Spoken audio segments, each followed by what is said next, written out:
The January 6th committee will hold what could be its final public hearing this Wednesday. One former advisor to the committee is now raising new questions about what was happening inside the White House during the January 6th insurrection. In a new interview, a former senior technical advisor to the committee, Denver Riggleman, pictured there, says that a Capitol rioter had a short call with the White House on the day of the attack. You get a real aha moment when you see that the White House switchboard had connected to a rioter's phone while it's happening. Someone in the White House was calling one of the rioters while the riot was going on? On January 6th, absolutely.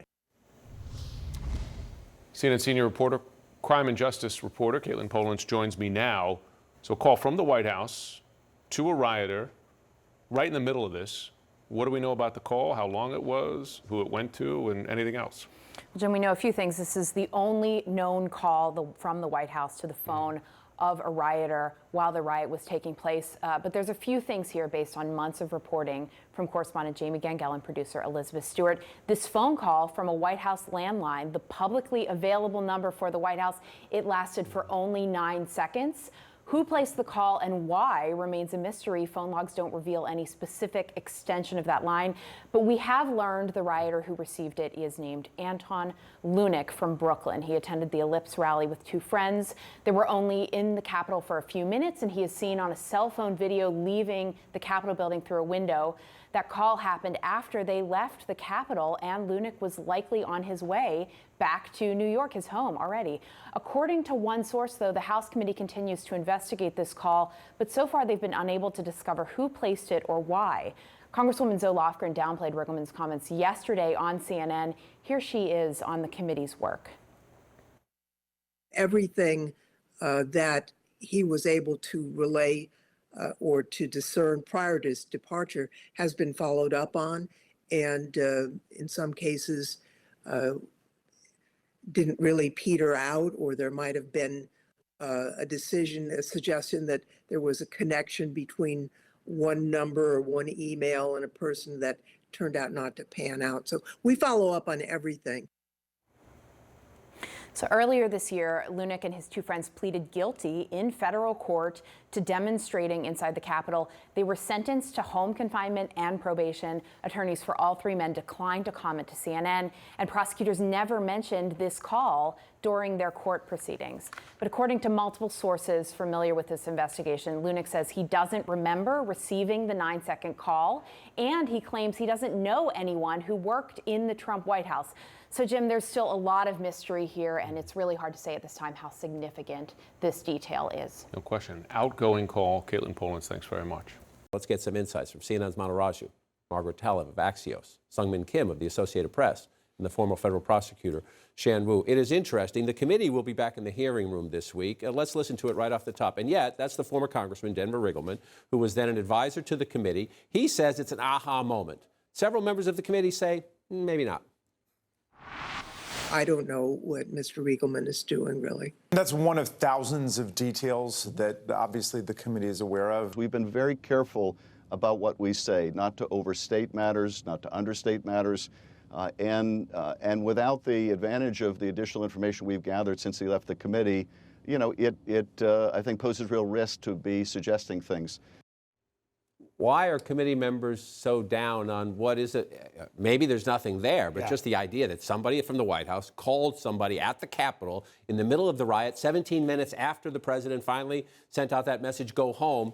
I want to know. You know, there's a couple of reasons. One of which is that what Denver Riggleman has been saying has not been sanctioned by this committee. They, in fact, did not want any of their staffers or former staffers revealing any of the details because of their concerns that it may suggest something that they simply don't know the answer to. They may have a lot of questions they're trying to search here going forward. And also, they have a mountain of evidence on a whole host of other issues involving the president, involving his allies, involving the efforts to overturn the election, involving what happened on that day in January 6th. They want to focus on those issues, not chase things that may not amount to much, which is why you're seeing this pushback. The question will be how much in this hearing that will come up on Wednesday, how much new information do they present? Because they've presented a lot so far, but they've been a little cagey about exactly the new details that may ultimately come up. Right, back to that in 1 second, but this idea that I completely get, Shan, why the committee wants to tell the American people what we know, not what we think, or not what we're still working on. However, they have the records of a call to the cell phone from 456-1414, the White House switchboard. As a prosecutor, can you find out? Can you trace it? Can you trace back to the system and say, where did this come from? You can. I think in cases like this involving White House members of Congress, if this was the FBI or DOJ, they would be very sensitive to drilling down to see whose number it was.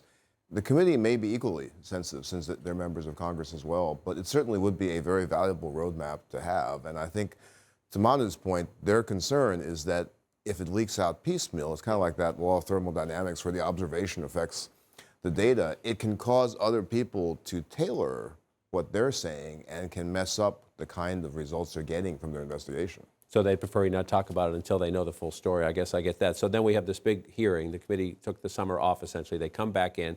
This could be the last evidentiary hearing, they say, laying out the information. One of the committee members, Jamie Raskin, says, we're learning a lot.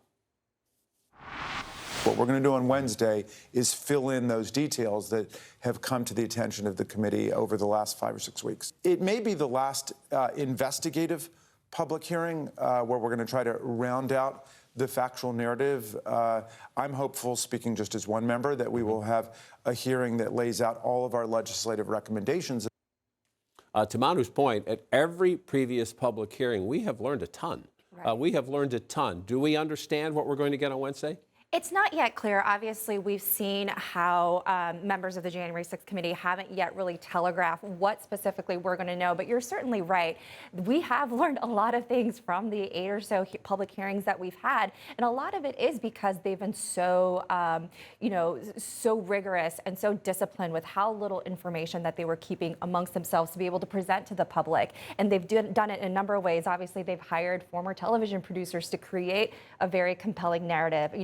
Zoe Lofgren said that they're actually going to do it in daytime this week so that Fox News has a higher chance of airing these public hearings to try to reach conservative viewers.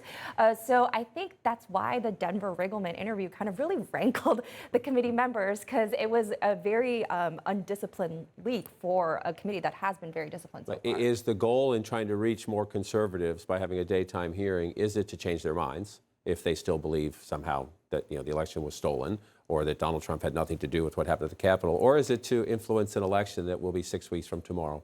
Or both? I mean, that committee is mostly Democrats. You can't take the political backdrop out of this. I also think that there have been substantive disclosures in every single hearing. And there are things that we probably won't see flushed out in this hearing that are still the ongoing work of this committee, whether it is talking with Ginny Thomas and trying to understand all that comes with that, wife of a Supreme Court justice, whether it is the Mike Pence issue, which certainly sounds like the committee is still thinking very actively about whether to try to compel more from the vice president himself, not just people who speak for him. And then there's what happens after this hearing and after the election, which is, will there be a referral? What will that look like? Liz Cheney offering some clues over the weekend, saying she thinks anything the committee decides will be unanimous. Read what you want to. I know what I read into it, or at least what I think I read into it. Right. So there is still a lot to come beyond this week's hearing. We're at a disadvantage as journalists. We want to know everything, including what Denver Riggleman knows. Right.